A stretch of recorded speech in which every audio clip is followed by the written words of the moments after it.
If you're anxious to get started with your diet so you can lose fat, hold that thought, because today I'm revealing the top 15 reasons why now might be the worst time to begin a calorie deficit. Discover exactly what you need to address first to set yourself up for sustainable, long-term fat loss success. No shortcuts and no regaining all the weight back. This is about the long game. Welcome to the Wits and Weights podcast. I'm your host, Philip Pape, and this twice-a-week podcast is dedicated to helping you achieve physical self-mastery by getting stronger, optimizing your nutrition, and upgrading your body composition. We'll uncover science-backed strategies for movement, metabolism, muscle, and mindset with a skeptical eye on the fitness industry so you can look and feel your absolute best. Let's dive right in. Wits and Weights community, welcome to another solo episode of the Wits and Weights podcast. In our last episode, 171, Big Butts, Strong Butts, we love them all, How to Train Your Glutes with Sue Bush.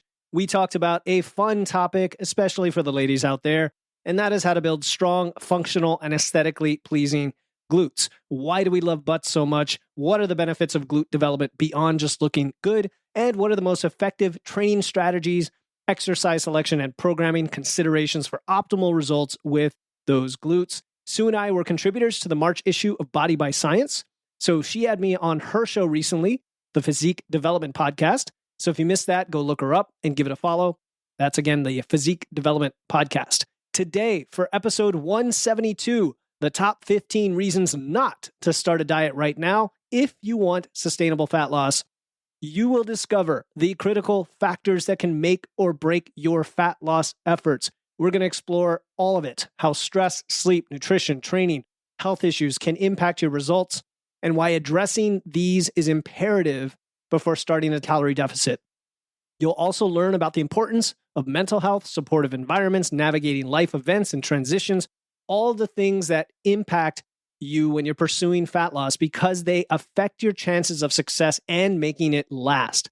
I want you to listen all the way through to make sure that you don't miss a scenario that could be relevant to you, and then you'll have the confidence to know that you are ready for fat loss when the time comes.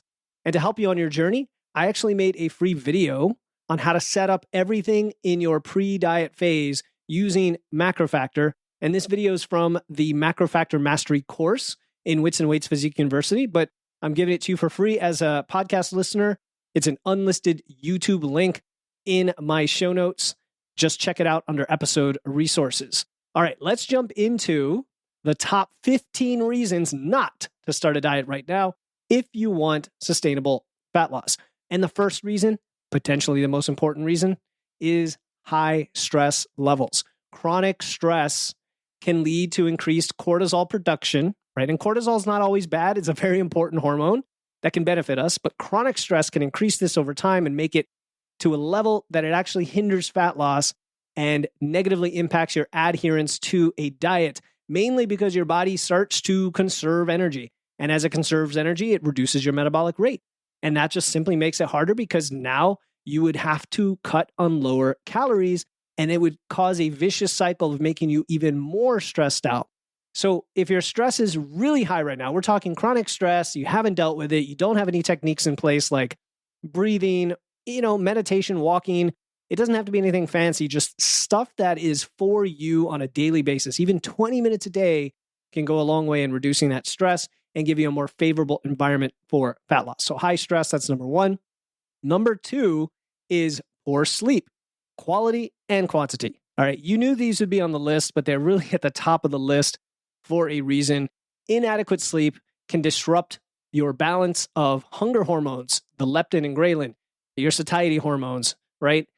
Hunger and satiety, I should say. And then that leads to increased cravings, difficulty adhering to the calorie deficit. We also know that poor sleep quality leads to fat storage in the places that we don't want it.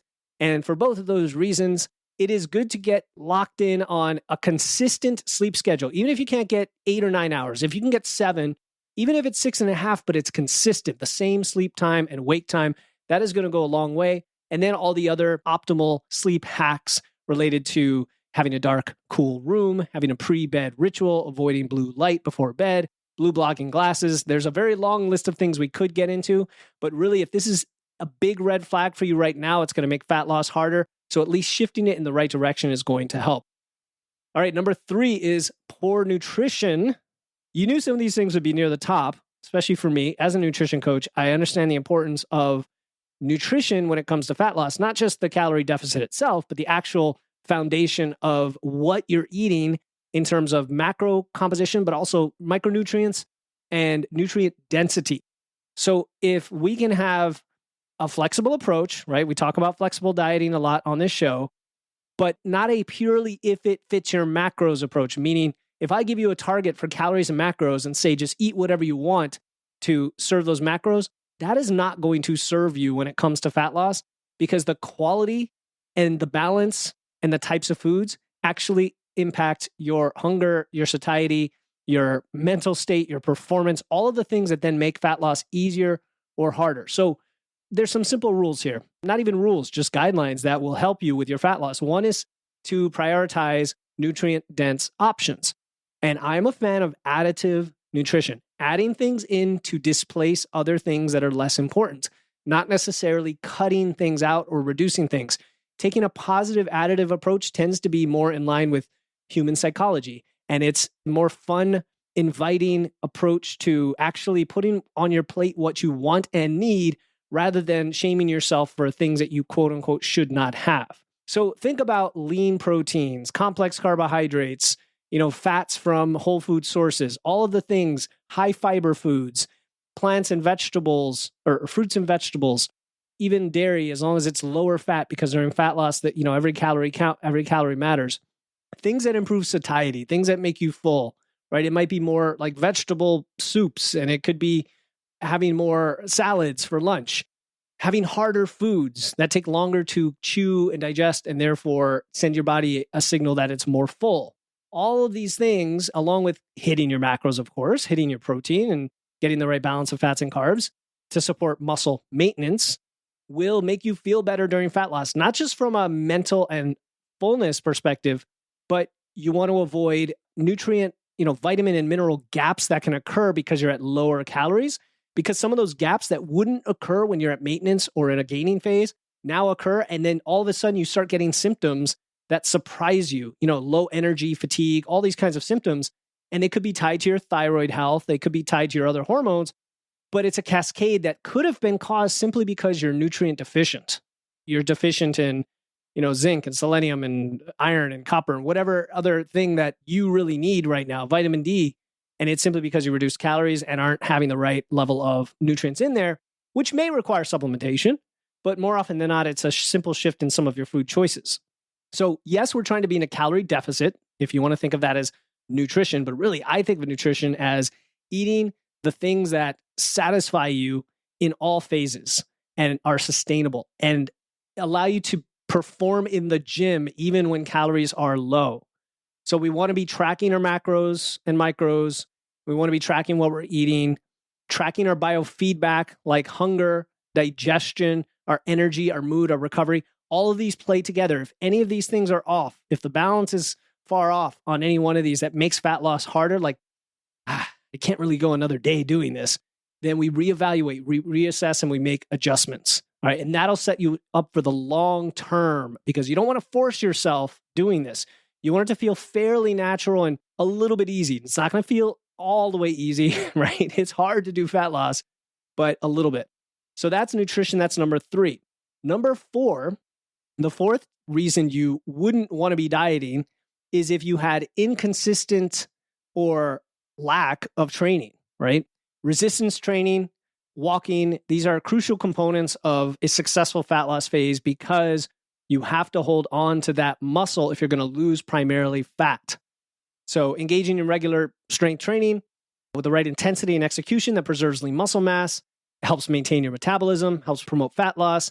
And then the cardio, as long as you're doing it strategically, led by walking, but also by other forms of cardio that are at the appropriate level for you and your recovery, can also contribute to increased caloric expenditure, not to mention the health benefits of all of that, right? So I would suggest that you have a regular training schedule. You're training, let's say 3 days a week, 4 days a week, whatever it is.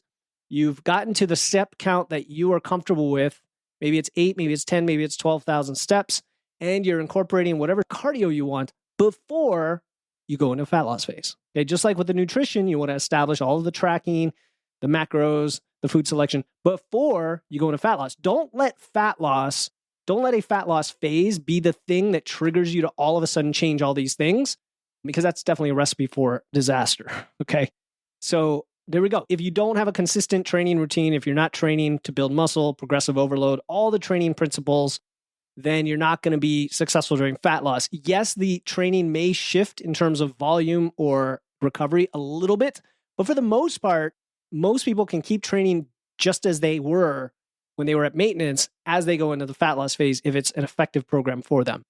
All right, the number 5 reason you don't want to be in fat loss is injury or illness.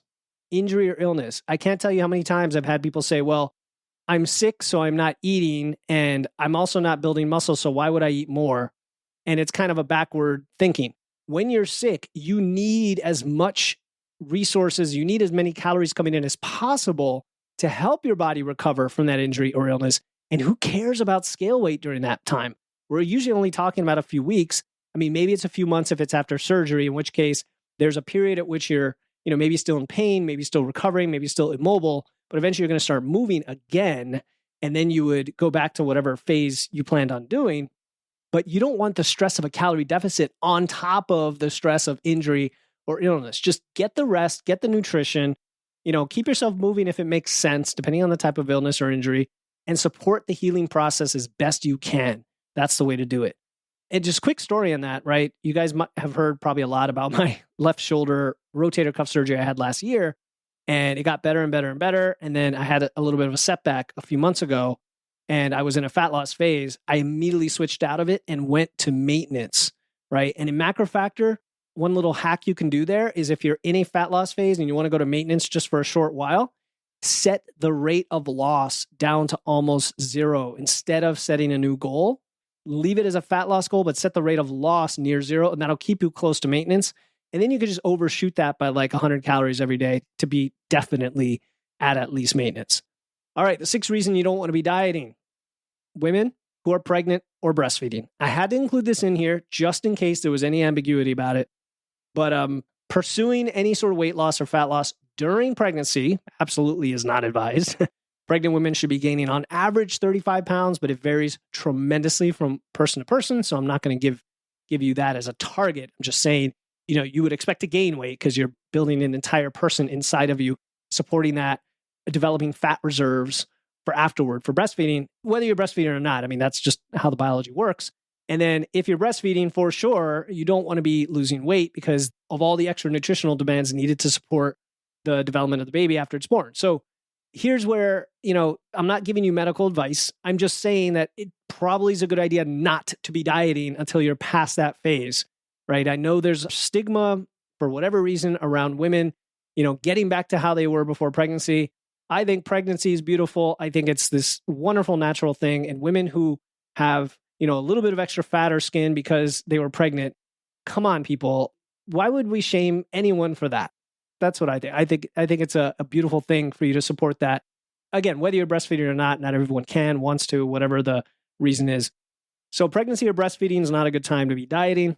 The next one is mental health. If you have any mental health issues or struggles, so this is a wide spectrum, any sort of concerns that you feel need to be addressed from a mental health perspective, whether it's anxiety, depression, suicidal thoughts, whatever, I think that prioritizing mental health itself is going to trump fat loss. And I think fat loss can make those things worse. We know that mental health is improved when you have more energy in your system, like in terms of calories and food, when you have more movement, like walking, when you strength train, all of these things are beneficial to mental health, and they are degraded by having lack of calories coming in. So I would say don't exacerbate it. Make sure to work with a qualified health professional, mental health professional on your well-being. And that, then that variable is not in the mix. Hey, this is Philip, and I hope you're enjoying this episode of Wits and Weights. I started Wits and Weights to help ambitious individuals in their 30s, 40s, and beyond who want to build muscle, lose fat, and finally look like they lift. I've noticed that when people transform their physique, they not only look and feel better, but they also experience incredible changes in their health, confidence, and overall quality of life. If you're listening to this podcast, I assume you want the same thing: to build your ultimate physique and unlock your full potential, whether you're just starting out or looking to take your progress to the next level. That's why I created Wits and Weights Physique University, a semi-private group coaching experience designed to help you achieve your best physique ever. With a personalized, done-for-you nutrition plan, custom-designed courses, new workout programs each month, live coaching calls, and a supportive community, you'll have access to everything you need to succeed. If you're ready to shatter your plateaus and transform your body and life, head over to witsandweights.com/physique or click the link in the show notes to enroll today. Again, that's witsandweights.com/physique. I can't wait to welcome you to the community and help you become the strongest, leanest, and healthiest version of yourself. Now back to the show. The next reason you wouldn't want to be dieting is if you have an environment around you that is just way too unsupportive and sabotaging, right? And granted, we all live in a house or apartment or somewhere where there are temptations and we can't control everything. There's things we can and can't control. And we want to create that supportive environment. We also know that it's okay to have things there that tempt us if we also build the resilience along the way where it's less of a temptation. But sometimes there are too many things. There are just too many snacks sitting out on the counter in the office, so much stress in your job and you never meal plan and you never meal prep. You don't have the food in the fridge or the pantry. So now you're tempted to always go out to eat. All of these little things add up. And my point is, if the overall environment is just so overbearing in terms of its lack of supporting your goals, address that. Address that first to an extent, right? To the extent that you think, okay, it's all set now. There are a few things left that I can deal with. No big deal. I'm ready for fat loss, but definitely deal with an unsupportive environment first. All right, number 9 is going to be underlying hormonal imbalances. And we're talking about actual disorders. And I was going to say medically diagnosed, but I know with the state of the industry, it's hard sometimes to get things diagnosed, even if you do have them. So it's really your call. And if you're working with a functional doctor or medical doctor, whatever, but things like thyroid disorders, right? Hypothyroidism and Hashimoto's, PCOS, because they affect your metabolic engine, they can impact fat loss by simply making it harder to lose weight because your metabolic rate drops more significantly than for someone else. It's not impossible. I definitely have worked with clients who have the underlying issues and have had medically diagnosed issues like Hashimoto's, and they still can lose weight. They can still lose fat. It's just everything has to really, really be dialed in. And so if you've got these issues and you're trying to address them medically, go ahead and take care of that and monitor the data and the variables in your blood work. Make sure things get where you want them first, independent of fat loss. And then you're in a much more favorable metabolic environment for fat loss. All right, reason number 10 you don't want to be dieting is, I kind of alluded to this already in the nutrition section, but it's nutrient deficiencies. Like when you know for sure that you have nutrient deficiencies that have to be corrected, okay? And these are nutrient deficiencies when you're not in fat loss. So the last one I mentioned was, when you cut calories and then you become deficient.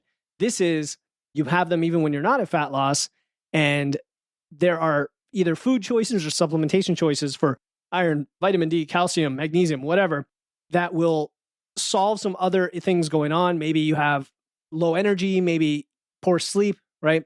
Could be anemia, whatever symptoms you have, addressing those first and then going into fat loss. Again, we're not trying to compound multiple stressors here. That's the point.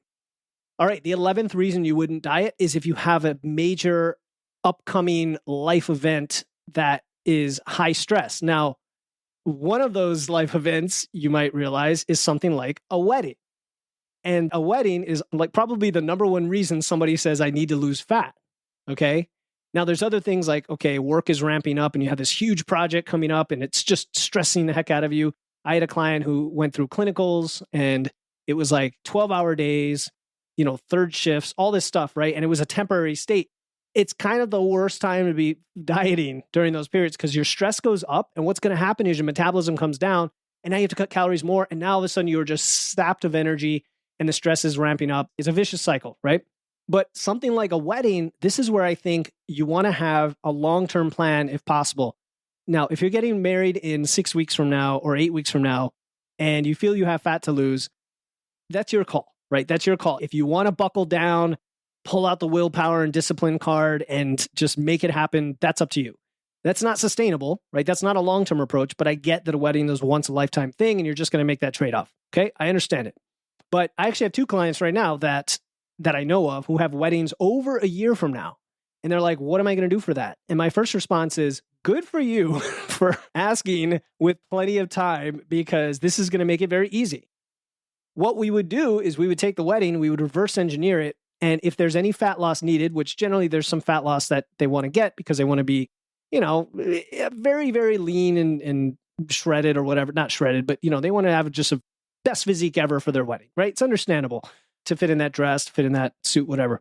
We would then put the fat loss phase far before the wedding in a time when it wasn't too stressful. It usually takes like a year to plan for a wedding, and, the stress tends to ramp up toward the end before the wedding. So if we fit that fat loss phase in the middle somewhere of that 10-month period, and then get back to like just maintaining that, for example, or at worst have like a mini cut closer to the wedding, but not a very long stressful cut, something moderate that's also short in duration, then that's an approach. But anyway, if you have an upcoming major life event in the short term, like in the next 2 to 3 months, or not even that long, but like the next month or so, and stress is ramping up, that's not a great time to be dieting. All right. The 12th reason you may not want to be dieting is, and this is an important one, but I wanted to include it in here for completeness. If you have a history of eating disorders, now I'm not talking about someone who has an active eating disorder right now. If you do, please seek medical help. I hope you are getting treatment for that. But if you have a history of eating disorders and you're not dealing with eating disorders today, you've processed, you've come up with some solutions for that work for you, I would still approach fat loss with caution and under the guidance of either a mental health professional, medical professional, dietitian, or a well-qualified coach even. Because again, we're not talking about people who currently have a disorder, but some of you may have had it in the past where there's a little more opportunity for being triggered by certain foods and certain behaviors. We want to prioritize that healthy relationship with food, with body image for long-term success. And so one thing that comes to mind is if and when you resolve all the other things and you're like, no, I'm ready to go, my only caution here is take a conservative approach, right? Don't go aggressively. Give yourself time. Give yourself a lot of buffer. Take it very, very easy. So it's almost like you're not really dieting. You're just shifting in the direction to release some fat. And then you're tracking the data. And when you're tracking, use something like MacroFactor and you're tracking your biofeedback and you're lifting weights, generally those come together in a very healthy way to give you so much awareness that it helps with the relationship with food without even any other factors involved. And then other factors like, mindful eating and journaling and listening to your hunger cues and all of the other things we talk about can be helpful. All right. The 13th reason you don't want to be dieting is when you're in a period of very intense training, such as like preparing for a powerlifting meet or a marathon, something like an endurance race. This is where nutritional periodization comes into play, because the worst thing you can do is starve yourself going into something that requires performance, right? And endurance activities and powerlifting meets both meet that criteria, because with a powerlifting meet, for example, you want to make weight, but you don't want to do it at the risk of, tons of pounds off of your total, right? And energy and performance and chance of injury. So you've got to time the cut and the duration of the cut at the right point, or ideally not having to cut at all. Like the way you've set yourself up is to almost gain into the weight class if possible, especially for most lifestyle powerlifters or people who are recreational kind of competitors and not super hardcore about it. You're probably not wanting to do water cuts and all this extreme stuff anyway. And so you can phase it in just the right way. If you're an endurance athlete, kind of a similar deal. You don't want to be like, I know you want to be light on the scale because of strength to weight ratio for speed, but you don't want to be doing that at the risk of your energy. And in fact, a good prep protocol, nutritional protocol leading up to something like a marathon, a very long endurance event, is going to be increasing carbs and lowering the protein as you get closer and increasing calories quite extensively, which is the counter of being in a diet. So if you need to get to a certain weight for your racing, it should be done well ahead of time. Just like with the wedding example, same thing with the powerlifting meet. It's done ahead of time and you periodize these things. So you have a dedicated fat loss phase at some point. You have your off season, right, where you're also gaining skill and performance. You have a fat loss phase, but you also need to recover and get ready and prep for this event. Okay. Number 14 out of 15 here is if there is a significant life transition. So this is a major life change. This isn't so before I talked about an upcoming event, this is more something that mentally or emotionally taxes you. It could be a big move. You're moving to another state. You have a new job. Maybe your income dropped. Maybe, there was a death in the family. There's just so many things. Even just having a child. I mean, we talked about pregnancy and breastfeeding, just having a new child where both the husband and wife, or, the father and mother are potentially losing sleep and their whole schedule gets upended, their work schedule, they're stressed, right? All of those things. Maybe your kid is going to college, whatever. Any change that taxes you mentally and emotionally, where it's just very, very difficult to adhere to a fat loss diet. And again, we could always make trade-offs. We could always say, well, I'll just go more conservatively, or I'll do refeeds or diet breaks. My whole point with this episode is to have like a dog whistle for you. If you meet one of these scenarios, your ears perk up and you're like, okay, Philip, I am in that scenario. I want to hear what you're saying. And maybe I should be very crystal clear with my goals and why I'm trying to do what I'm doing. And if one priority trumps another, and that's fat loss, and you want to do it, that's your choice. That's obviously your choice. And in which case, nice little plug here, go back and listen to episode 170, which is how fast to lose weight for fat loss. And then you can pick the right rate of loss that might make sense for you. But back to the life transitions, it's a stress. It all comes down to stress. And not only adherence to your diet, but oftentimes when we have a major life change, we are disrupted from our routine. We're disrupted from our food access. Like we don't necessarily have access to the same food potentially, or the schedule to make or prep that food. We might end up going out more often out of convenience. And we could develop some more unhealthy eating habits that then make it harder for fat loss, right? Okay, and then the last one, number 15, this is kind of a corner case, they call it in the biz, but medication side effects. So certain medications can impact weight management. They might increase your appetite, your weight gain. And I'm not talking about GLP-1 agonists, which is a whole separate topic that I'm going to get into on some other episodes. Because in fact, if you're on one of those, then the whole point is it makes fat loss easier by reducing your hunger. But I'm talking about things that might increase your appetite, might increase your weight gain, and they're kind of known side effects, or you notice that they're happening.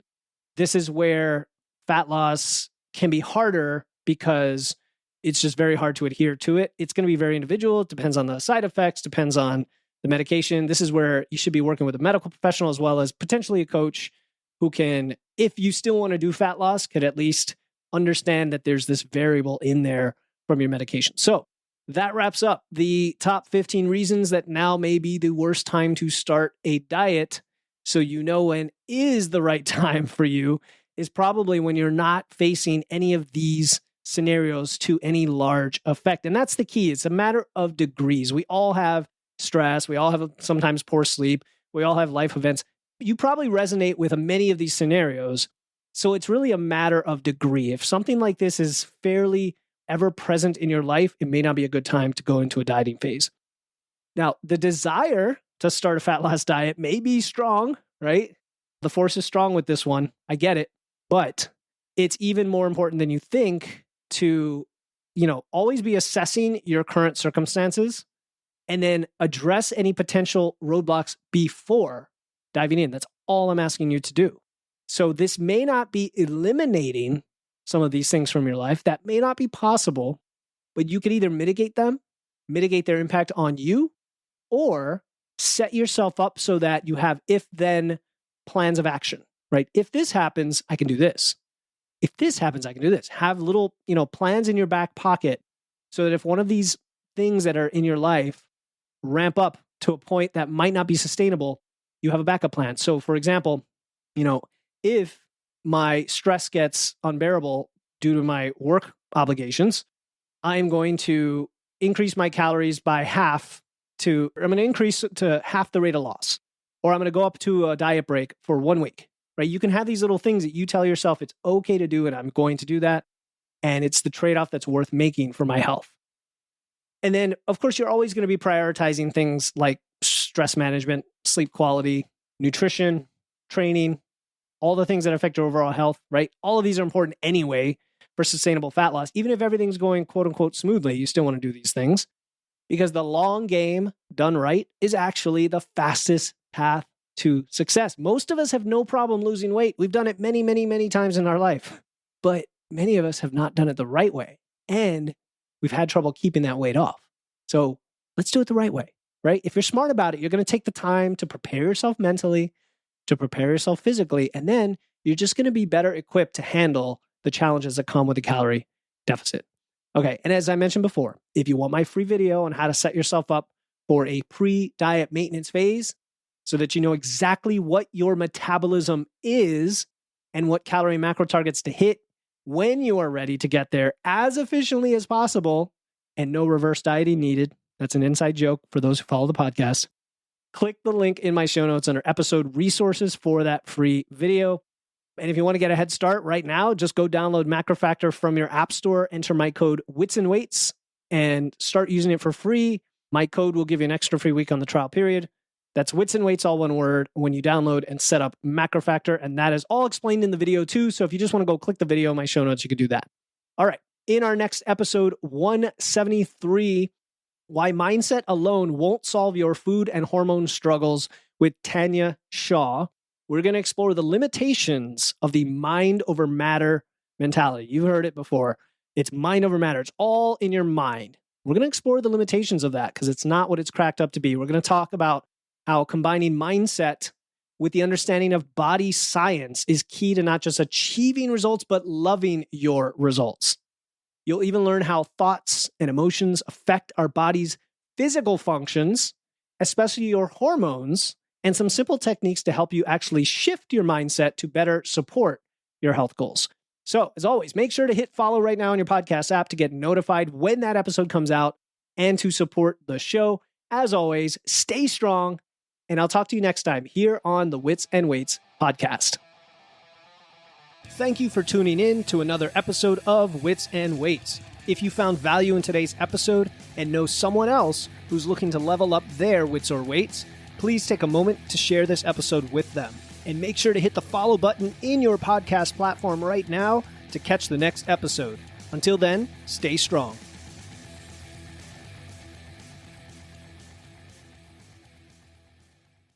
Hey, before you go, I want to let you know about a free resource I have. They are free guides on everything from fat loss to eating out to building muscle to managing hunger to figuring out the best macros for you and more being added all the time. You want to get the most out of these podcasts and your time to look and feel your best, and these free guides will give you a quick and easy way to know what to do. If you want to get your hands on these completely free guides, you can head over to witsandweights.com/free. That's witsandweights.com/free to get your free guides and level up your results today.